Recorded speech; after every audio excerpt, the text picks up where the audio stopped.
Hello IG সাহেব। হ্যাঁ শামসু বল। গা ঝাড়া দিতে হবে, কুচে মুরগি আনতে হলে অভিনয়ের সম্রাট। যুদ্ধে কিন্তু এভাবে জেতা যায় না, কৌশল খাটাতে হয়। নজর নড়াচড়া করে কেমনে? আর লজ্জা দিস না রে, ব্যাপারটা আমি ম্যানেজ করে নিছি।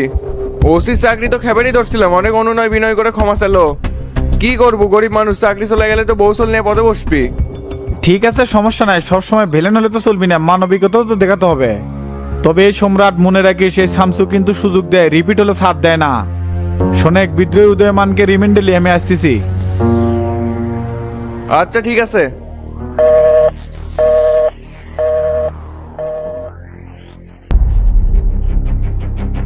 তোর তো অনেক কথাই শুনলাম। আমরা পাহাড়ে শান্তি ফেরাতে দিনরাত কাজ করে যাচ্ছি। পুলিশ সেনাবাহিনী তুকেরে চলার পথ সহজ করে দিছে, তারপরে অত লক্কর চক্কর কৃষক রে উদায়। তুই কি সব ইজি ভাবে বলবো নাকি আবার শুরু করে দিমো? আপনার কথা আগে অনেক শুনেছি স্যার, ভাবছিলাম একদিন দেখা করে আপনার কাছ থেকে দোয়া ও ভালোবাসা নেব। কিন্তু ভাগ্যের কি নির্মম পরিহাস দেখেন, দেশদ্রোহী আজ সন্ত্রাসের তকমা গায়ে নিয়ে আপনার সামনে হাজির হয়েছি। আমরা আসলে স্যার পাহাড়ি জনগোষ্ঠীকে সামাজিক নিরাপত্তা বলয়ের মধ্যে রেখে সকল যুবককে ঐক্যবদ্ধ করি। এই দেশকে আমরা ভালোবাসি, দেশদ্রোহী বা সন্ত্রাসী নই। তাহলে তোদের কাছে grenade, time bomb, AMG, machine gun এগুলো কই থেকে আসলো? আরো 10টা স্যাটেলাইট ফোন, ওয়াকি টকি শালার বেটা নাটক করিস? একটা সামাজিক সংগঠনের কাছে এত বিদ্রোহী অস্ত্র থাকার মানে কি? আর স্যাটেলাইট ফোন কি জন্য ব্যবহার করিস? জঙ্গি সংগঠনের সাথে যোগাযোগ করার জন্য নাকি? আমাদের নিজেদের মধ্যে ইমার্জেন্সি যোগাযোগের জন্য আমরা এই ফোনটা ব্যবহার করতেছিলাম। বিজয় গ্রুপ তো ফোনের টাওয়ার জ্যামিং করে ডাকাতি আর ছিনতাই করে যাচ্ছিল, যার জন্যই আমরা এই বিকল্প ব্যবস্থা নেই। এই শালা দেখি কাহিনী অন্যদিকে টানার চেষ্টা করিচ্ছে। ক্যারে ম্যার, মনে হয় তোর কম হচ্ছে, আবার শুরু করবো নাকি? ইন্ডিয়ার বিড়াল আরমান মল্লিকের সাথে এ পর্যন্ত তুই 4বার মিটিং করছু। শেরাটনে 3বার আর কক্সবাজারের লং বিচ হোটেলে 1বার। একজন র এজেন্টের সাথে তোর কিসের মিটিং? বলবো নাকি বলাতে হবে? আপনাকে সবই বলবো স্যার, তবে একটা কথা কি, আমাদের দুঃখ কেউ বুঝলো না। আমরা সবসময় পাহাড়ি জনগোষ্ঠীর উপকার করার চেষ্টা করে গেছি। আর পর্যটকদের সাজেকের রাস্তায় ধরে বিজয়ের চালা চামড়ারা তো সব কেড়ে নিত। আর সেখানে সুন্দরী মেয়ে থাকলে তো কথাই নেই স্যার, তাকে সঙ্গে সঙ্গে তুলে নিয়ে যেত আর তাকে খুঁজে পাওয়া যেত না। প্রশাসন মনে হচ্ছে কিছুই জানে না এমন ভাব তাদের, অথচ একটু পরপর বিজিবি আর সেনাবাহিনীর পুলিশের চেকপোস্ট। এগুলো অনেক আগের ঘটনা, বর্তমানে নিরাপত্তা খুব জোরদার হচ্ছে। তুই বলতে থাকে। এইরকম কয়েকটা ঘটনা আমরা সবাই মিলে রুখে দেই স্যার, যার কারণে বিজয় গ্রুপের সাথে আধিপত্য বিস্তার নিয়ে আমাদের একদিন মারামারি হয়। ওরা ভারী ভারী অস্ত্র নিয়ে আমাদের উপরে অ্যাটাক করে, সঙ্গে সঙ্গে 5-6টা স্পট ডেড। কিন্তু কি বলবো, প্রশাসনকে জানানোর পরও শক্ত কোনো পদক্ষেপ নেয় নেই, বাধ্য হয়ে আমরা অস্ত্র হাতে তুলে নিই। ক্যারে ওরা আসলে কোন জায়গায় ডাকাতি করতো? সাজেকে ওটার প্রথম 10 কিলোমিটার আগে। এখানে কিন্তু ওটা একটু কঠিন স্যার, মনে হবে অনেক উপরে উঠতেছি আবার অনেক নিচে নামতেছি। এই জায়গায় এরা পর্যটকদের আটকে দিয়ে সব কেড়ে নিত। তবে এই ঘটনার পর আমরা মেইন পয়েন্টগুলো শক্ত হাতে দখল করি। এর জন্য আমাদের প্রচুর অস্ত্রশস্ত্রের দরকার হয়, সেগুলো আমরা রাখাইন গ্রুপ থেকে সংগ্রহ করি। আর আমাদের অস্ত্র সংস্থান করতে যাচ্ছিল, যার জন্যই আমি আরমান মল্লিকের সাথে দেখা করি। তোদেরকে অর্থ সহযোগিতা করার উদ্দেশ্য কি ছিল? অবৈধ ব্যবসা আর অস্থিরতা তৈরির পরিকল্পনা। বিশ্বাস করেন স্যার, আমি এই ফাঁদে পা দেইনি। আর এই আপনাদের মেইন সেক্টরে গুপ্ত হয়ে আছে স্যার, বিশেষ করে বিমান বাহিনীতে বেশি। চাইলেও এদের ধরতে পারবে না। এদের মেইন উদ্দেশ্য হলো বাংলাদেশ যেন আকাশ প্রতিরক্ষা ব্যবস্থায় শক্তিশালী না হয়। আর আপনারা জাতীয় নির্বাচন যত স্বচ্ছভাবেই করার চেষ্টা করেন না কেন, ডিপ স্টেটের বলায় এরা রেজাল্ট পরিবর্তন করে ফেলায়। এদের কাছে এগুলো পান্তাবাদ। সচিবালয় থেকে শুরু করে নির্বাচন কমিশন পর্যন্ত এদের দালালে ভরপুর। ডিজিপাই, এনএসআই এদের প্রভাব বিশাল। ঢাকা এদের একটা অফিসে ছিল বিগত সময়ে। তোরা কক্সবাজারে কেন জড়ো হচ্ছিলি? অস্ত্রের বড় একটা চালান আসার কথা ছিল, যেটা টেকনাফে হ্যান্ডওভার হতো। আমরা এই ব্যবসা নিরুপায় করছি স্যার, পুরো একটা ব্যাটেল চলতো এই অস্ত্র ব্যবসার টাকা দিয়ে, যাতে করে এই বাহিনী দিয়ে আমরা বাগাইছড়ি উপজেলাকে নিশ্চিত নিরাপত্তার মধ্যে রাখতে পারি। আমরা কোনো সন্ত্রাসী সংগঠন নই। বুঝতে পারছি রে উদয়, তবে তোকে যদি একটা সুযোগ দেয় তুই কি করতে পারবি? এই দেশের সার্বভৌমত্ব রক্ষার জন্য যা যা করার দরকার আমি সবই করবো স্যার। বিজয়ের মতো সন্ত্রাসীদের দমন করতে প্রশাসন যদি আমাকে কাজে লাগায়, আমি অবশ্যই তাদেরকে সহযোগিতা করব। আর আমি কথা দিচ্ছি, যদি এদেরকে নির্মূল করতে পারি তাহলে কোনোদিন আর অস্ত্র হাতে তুলে নিব না। অবশ্যই তোকে একটা সুযোগ দেওয়া হবে, তবে একটা শর্তে। জি স্যার, বলেন কি শর্ত? যদি আমার হয়ে কাজ করিস তাহলে বাগাইছড়ি উপজেলা তোর আন্ডারে দিয়ে দেবো। আর প্রশাসনও তোকে যথেষ্ট সহযোগিতা করবে। শোন উদয়, বাংলাদেশে তোরা কার কার কাছে অস্ত্র বিক্রি করছিস সেটা সবই আমরা জানি। তবে তুই গ্রেনেড কারো কাছে বিক্রি করিস না, এই জিনিসটা শুধু চেপে যাবে। আর বিজয় যে এগুলোর সাথে জড়িত ছিল সেগুলো সব স্বীকারোক্তি তুই দিয়ে দিবি। ঠিক আছে স্যার, আপনারা যেটা বলবেন সেটাই হবে। স্যার আপনাকে আমি মন থেকে কথা দিচ্ছি কোনোদিনও কথার অবাধ্য হব না। আপনার নীতি আর আদর্শ পাহাড়ি অঞ্চলে সরে দিতে যদি আমাকে জীবনও দিতে হয় সেটা দিতে আমি রাজি আছি। ঠিক আছে, সেটা তোর পারফরমেন্সের উপর নির্ভর করবে।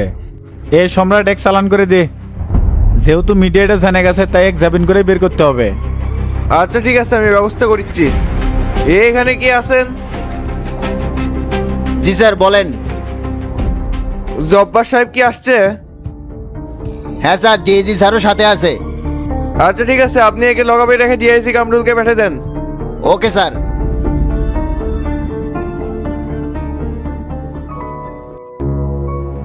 ইমতিয়াজ, ডিআইজি স্যার আসতেছে, সবাইকে তাড়াতাড়ি এখানে ডাকো। স্যার ভিতরে আইজি স্যার আছে, আপনাকে ফোন দিচ্ছি জানানোর জন্য, ফোনই তো রিসিভ করলেন না। তাই আমি কৌশল করে কয়ে দিছি আপনি একটা জরুরি অপারেশনে গেছেন। স্যারের সাথে আর কে আছে? কোপা শামসু, ভিতরে তো উদয়গঙ্কে সেই কোপাচ্ছে, বাইরে থেকে তো সেই কান্নার শব্দ পাওয়া যাচ্ছে, আর ফটফট করে কি দিয়ে যেন মারতিছে। রিমান্ড রুমে এমার্জেন্সি লাইট জ্বলে থাকার কারণে আমি আশপাশ যাবার পারতেছি না। হ্যাঁ জানি তো, ক্ষমতাকে এরা সুন্দরভাবে ইউটিলাইজ করতেছে। রাজনীতি আর সন্ত্রাস একসাথে চলে না ইমতিয়াজ, প্রশাসনকে এরা হাতের পুতুল বানাচ্ছে। তোমরা মিয়া মদন ভয়ে কুকড়ে থাকো, যাও সবাইকে ডাকো। Okay sir. না, ডিআইজি স্যার এখনো আসিচ্ছে না কা, ভেতরের কাহিনী তো উল্টে যাবিনি। পরিস্থিতি যা দেখিচ্ছি অনেকজনেরই বিপদ ঘনে আসিচ্ছে। স্যার মনে হয় চলে আসলো, যাই তো। তোফাইল ভাইরা মিশাই স্যার অরিজিনাল খেলা খেলবারই পায় না। সবকিছু আমি তখন উদয়ের মুখ থেকে বার করেই ফালাছিলাম, আপনি আমাকে তখন থেমে দিলেন। আরে আমি ভাবছিলাম নিজে এসে জিজ্ঞাসাবাদ করবো, এর মধ্যে যে আইজি স্যার এসে ঢুকে যাবে সেটা তো ভাবি নাই। আমি তো শামসুর ফোন ট্র্যাকিং করবে যে ধরা খেয়ে গেছিলাম স্যার। এই লোক তো হিসাবে চাইতেও বেশি চালাক। এইরকম একটা সফটওয়্যার হ্যাক করে আমাদেরকে ধরে ফেলে। স্যার আপনাকে আমি আগে বলিনি, শামসু নিশ্চয়ই কোনো শক্তিশালী নেটওয়ার্কের আয়ত্তাধীন আছে, তাই ওর ক্ষতি করবে গেলে সেই ডিভাইসটা অ্যাক্টিভেট হয়ে যাচ্ছে। সবই বুঝছি জব্বার, কার দৌড় কত দূর সেটা দেখা হবে। স্যার আপনাকে আইজি স্যার ভিতরে ডাকে। আচ্ছা যাচ্ছি। স্যার আমিও যাবো আপনার সাথে। না না, খালি স্যারকে একাই ডাকছে, আপনি যায়েন না। এ জব্বার সাহেব থাকেন, আমি একাই কথা বলে আসি। আচ্ছা স্যার ঠিক আছে।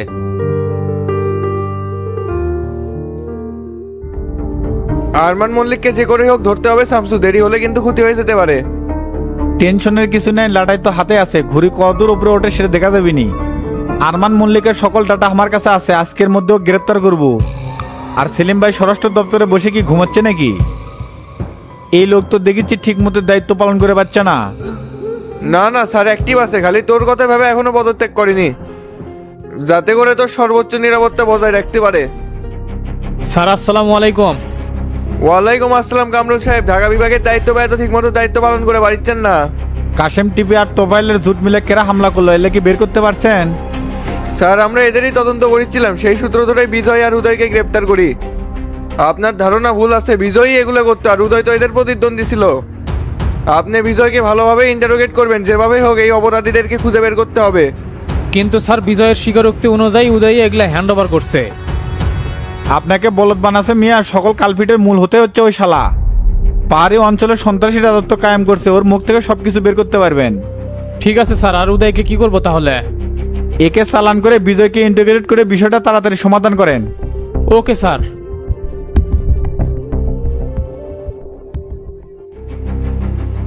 শালা আর কি একটা সিপিত পড়ে গেলাম। শামসু যে এঁকে করে হাঁটাহাড়ি ভেঙে দিবি সেটা তো বুঝারই পারিনি। আর তোফাইল ভাই যে যায় ফোন দিবার চাইলে এখনো দিল না, আসলে এটি চলিচ্ছেটা কি? না, জেঙ্কে করে হোক বহিষ্কার আদেশ ঠেকান লাগবে, এমপি পদ চলে গেলে আমি একবারে মাঠে মারা খামো।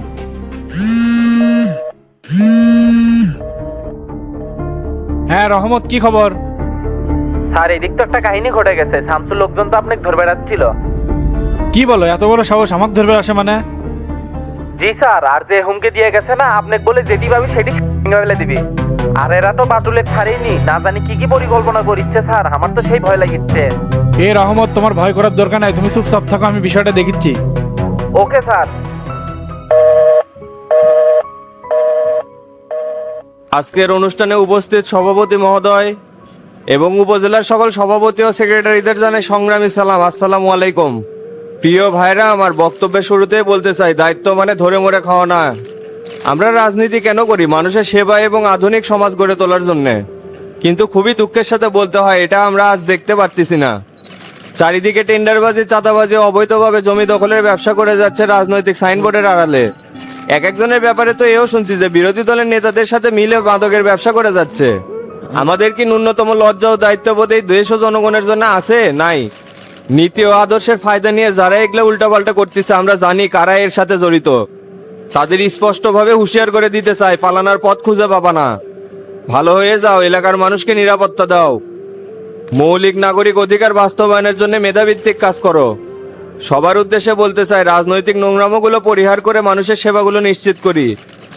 নয়তো দুর্নীতিবাজ, চোর, ভণ্ড, মাদক ব্যবসায়ী শফিকের মতো নেতা বারবার নির্বাচিত হওয়ার সুযোগ পাবে। যাক, আমি কথা বেশি বাড়াবো না। আমার সম্মানিত সভাপতি মহোদয় সবার উদ্দেশ্যে গুরুত্বপূর্ণ কথা বলবেন। শেষ করার আগে শুধু এটাই বলবো, আমরা ছাত্র নেতা ছিলাম এবং উপজেলা চেয়ারম্যান থেকে এমপি হয়েছি। জীবন যৌবন সব দেশ ও মানুষের জন্য উজাড় করেছি। সবসময় আমার দায়িত্ব সঠিকভাবে পালন করে গেছি এবং এখনো দলের জন্য পরিশ্রম করে যাচ্ছি। তাই আসুন, গ্রুপিং এর নামে দলের মধ্যে ভাঙন না ধরায় দেশ ও জনগণের জন্য ঐক্যবদ্ধভাবে রাজনীতি করি। হাবিব ভাই তো সেই অ্যাকশন বক্তৃতা দিচ্ছে রে, আপনি এক বক্তব্য দিবা ডাকবি না ভাই? দেখি কি করে।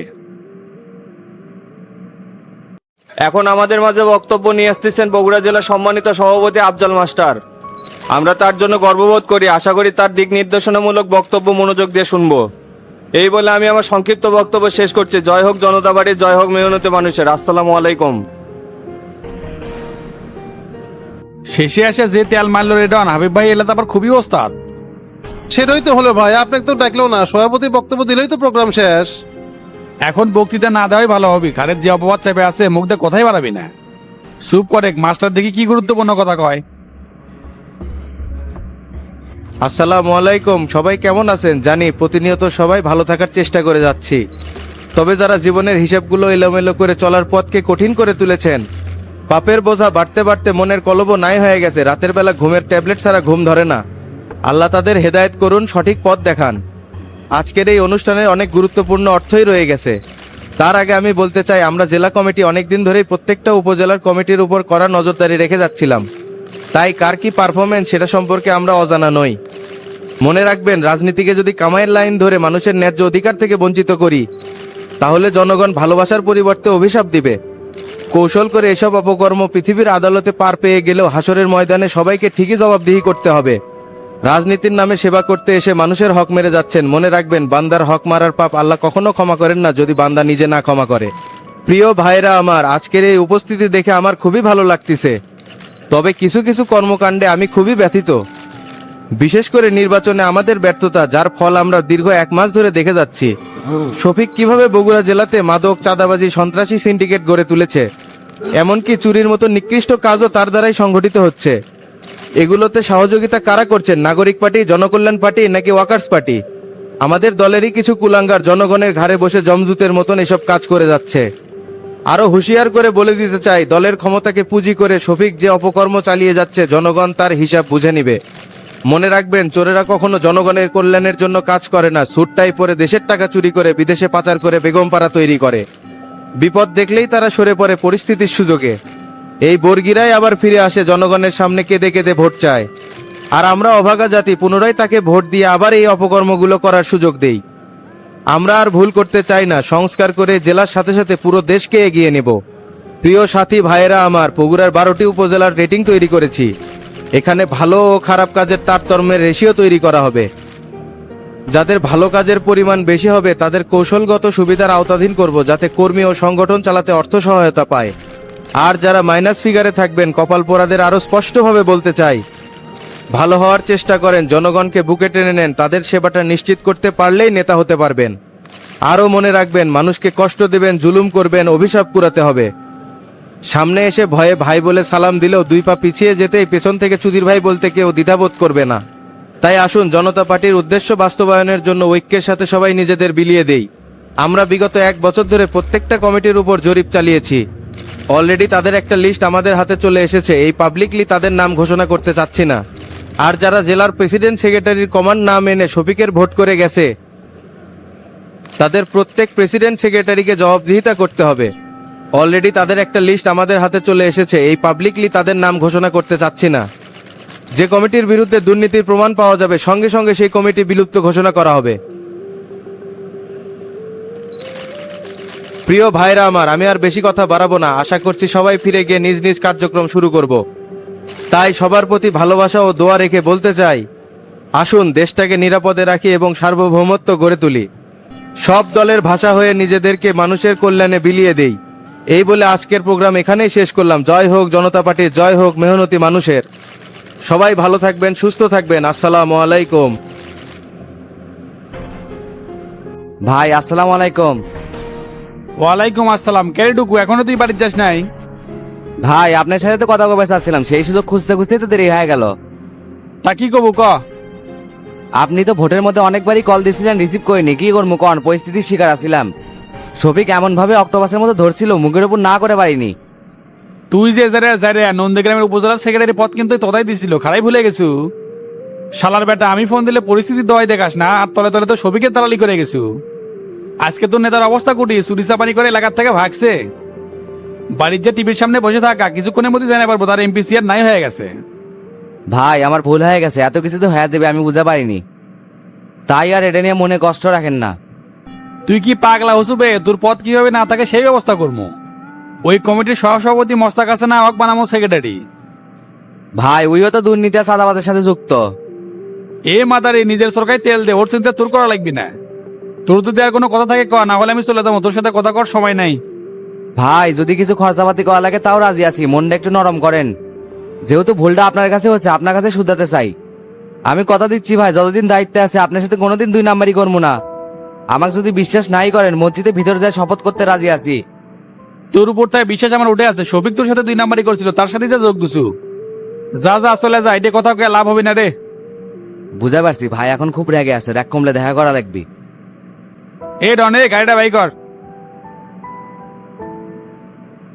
সবই তো শুনলে বাবা, আর 2 লাখ টাকার জন্য জামাইক ছাড়ে লিবার পাচ্ছি না। ওরা তো শিমুর চাচা, ওই নয় একটা ভুল করছে তাই বলে এতগুলো টাকা জরিমানা করা লাগবে? চেয়ারম্যান থাকা অবস্থায় আনালের জন্য কি করছে না করছে আমরা দেখিনি।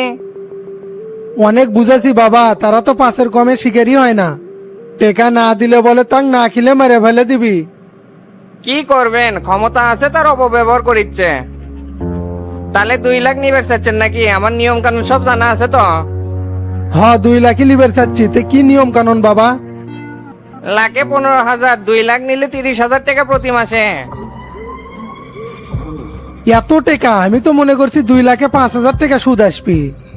চাচা আমি কারেন্ট টাকা লাগাই, আপনি রিকোয়েস্ট করলেন দেখে লং প্রসেসে যাচ্ছি। সুদের অ্যামাউন্ট বেশি হলে 1 লাখ নেন। তাহলে বাবা 1 লাখই দাও, মাসে 30,000 টাকা সুদ দেয়া আমার পক্ষে সম্ভব না। আচ্ছা চাচা একটু না অপেক্ষা করেন, আমি স্ট্যাম্প কিনে নিয়ে এসে সবকিছু প্রসেসিং করিচ্ছি। আচ্ছা বাবা ঠিক আছে। টুকু এসে অঙ্কা মেয়া মেয়া করেছিল কিশোর। কোথায় আছেন রে ডন? চুদুনিত পড়লে বলে বিলাই কাছে ওঠে, ওর হচ্ছে সেই হাল। শফিকের পিছন দিয়ে বাজ গেছেন, আমার কাছে সে ধর্ণা দিছে। এই শালা টুকু ভোটের মধ্যে যে কি করছে সেটাই কি আমি ভুলে গেছি? ওর বাড়ি নন্দীগ্রাম, গাবতলি এসে ভোট মারে, কত বড় সাহস! এইরকম বেইমান খালি টুকু না, অনেক নেতারাই করছে, এমনি এমনি তো আর ফেল করেন নাই। আর সাধারণপুরে বাবলু আছে না, শালার বেটা টেকা খেলো সব করলো, আর তলে তলে শফিকের ভোট করলো। এতদিন গেছে সব শালার মুখোশ ফাঁস হয়ে যাচ্ছে। তবে মাস্টার সাহেব উদ্যোগটা নিয়ে ভালো করছে, উপজেলা সব বেইমান নেতারা সাইজ হয়ে যাবে। সেটা তো হচ্ছেই রে, তবে কোনো কিছু ভালো লাগতেছে না। দিন দিন মনে হয় সবার কাছে মূল্যহীন হয়ে যাচ্ছি। বক্তব্য দিবার দেয় নাই দেখে এরকম মনে হচ্ছে ভাই। শোনেন, রাজনীতিতে উত্থান পতন আছে, এটা মনে রাখেন। গত কিছুদিন আগে তো আপনি সাধারণ সম্পাদক আছিলেন, খারাপ তো আমারও লাগিচ্ছে। কি এক নির্বাচনী ঝড় আসলো, হুই দিয়ে আম কুড়াবার যে বস্তা সহ সব হারালেন। রাজনীতিতে একটা কথা আছে না, ভুল থেকে শিক্ষা নেওয়ার সামনে এগোতে হয়। আমি সারা জীবন ভুলই করে গেলাম, শিক্ষা আর নিবার পারলাম না। জীবনে বড় ভুল করে ভালাছি, শফিকের মতো নেতার ছত্র ছায় থাকে। এই জন্যই তো রে হতাশার বিপদ পিছু ছেড়াও এখনো ছাড়ে নাই। নির্বাচনের আগে একবার যদি দুর্নীতির বিষয়টা শামসু ভাই করলাম নি, তাহলে কি উপর থেকে এইভাবে সিটকে নিচে পড়া লাগে? হ্যাঁ, এখন তো সেটা মনে হবি, জানে শুনে কেউ কি বিপদ হাত দেটা নিবার চায়, তখন কোলে আপনার নমিনেশন বাতিল হওয়ার সম্ভাবনা থাকলো নি। সবাই এখন যাই কই, পরিস্থিতি ভেদে তখন ব্যবস্থা নিল নি। তবে একটা কথা মাথায় রাখেন ভাই, খারাপ সময় আসে ভালো সময়ের জন্য। না ঠিকই করছো, এই জন্যই তো মামলাটা থেকে রক্ষা পাওয়ার যাচ্ছি। আর দুর্নীতির মামলাটা শামসু ভাই দায়িত্ব নিছে। যাক, আল্লাহ এই যাত্রায় রহম করলে জীবন আর ভুল করবো না বাবা। এখন হাসপাতালের দিকে যা, ফারুকের মায়ের অপারেশন আছে সেটা দেখে আসি। এই সময় ওর পাশে থাকলে ভালো হবে নি। আচ্ছা ভাই, ঠিক আছে, যাচ্ছি। কে বারে আয়নাল, আমি তো টেকা লিয়াচ্ছি, জামাই কোনটি? জামাই জায়গা মতোই আছে, আগে টেকা দেন। টেকা যে তুমি বাড়ির তো মাস্টার গেরে কাউকে দেখিচ্ছি না। তারা প্রোগ্রামে আছে, টেকা হামাক দেন, আমি ছেড়ে দিচ্ছি, সমস্যা নাই। টেকা তো সব ম্যানেজ করে পাইনি, 1 লাখ টাকা কম আছে, এটা লিয়ে এনা ছাড়ে দাও। এত নাটক করেন কে? গতকাল আপনি কি কয়া হলো ফুল টাকা ছাড়া ছাড়া হবে না? দেও বারে, এত কঠিন হচ্ছে কে? মানুষই তো মানুষের উপকার করে। ফাজলামো করেন না, 5 লাখের 5 টাকা কম হলো ছাড়বো না। তোমরা তো দেখিচ্ছি আচ্ছা মানুষ, মনে কোনো দয়াই নাই, সুদের উপর টেকা লিয়াচ্ছি তাও ছেড়ে দিবে চাচ্ছ না। এ আপনি জানতো ঘুরে ঘুরে পালের ওই একই পেছালি নিয়ে আসেন। ফুল টাকা হলে ছাড়া হবে, আর যদি কিছু পলার থাকে মাস্টার চাচা আসা পর্যন্ত অপেক্ষা করেন। কি আর করার, মাস্টারের জন্য অপেক্ষাই করি, তাক ছাড়া তো সমাধান হবে না। হাত পাও ধরে হলেও এই 4 লাখ টাকা দিয়েই ছাড়ানো, জামাইবেন না খেয়ে মলো। ক্যারে সিটিং বাটপারি কৌশল শেষ পর্যন্ত আমার উপরে প্রয়োগ করলো। মনে রাখিস রে মিজান, তুই যদি চলিস ডালে ডালে, আমি চলি পাতায় পাতায়। মাই আমি আমার কি করলাম? এরকম হুমকি দিচ্ছেন কি জন্য? সুধীর বেড়া, তুই টাউটামি করে আমার থেকে চিকিৎসার টাকা নিছু, আবার আয়নাল ভাই থেকেও নিছু। আমার তো মনে হচ্ছে তোরা যে এই চোর ধরে দিল এই জন্য আয়নালের থেকে টাকা খাসু। তে কত নিছু কত? মাই আপনার কাছে অস্বীকার করবো না, 10,000 টাকা নিছি। আর বিশ্বাস করেন আনালিক থেকে তো আমরা টাকা চাইনি, ওই তিন নিজেই খুশি মনে দিছে। ও বুঝতে পারছি, তে তোরা এই টাকাতে কি করছু? গত রাতে মোবাইল গেছিলাম ভাই, ভরপুর মাল খাসি, খায় সব শেষ। আয়নাল ভাই তো ঘুরে 10,000 টাকা দিছে, আর এই দিক তো আমাকে একবার পুছলো না। দাঁড়া শালার আয়নাল, তোকে ধরিচ্ছি। ভাই আপনি এনে নেওয়ার কোনো প্যাস লাগান না, এমনি কয়েকদিন পর যে অত্যাচার নামে আসে আমাদের উপর আর সহ্য করে পারি না। আচ্ছা ঠিক আছে, তুই এখন যে আমার জন্য গরম পানি নিয়ে আয়। আর আয়নাল কি আছে? হ্যাঁ, গোদাম ঘরে দেখলাম তো। আচ্ছা ঠিক আছে, তুই যা।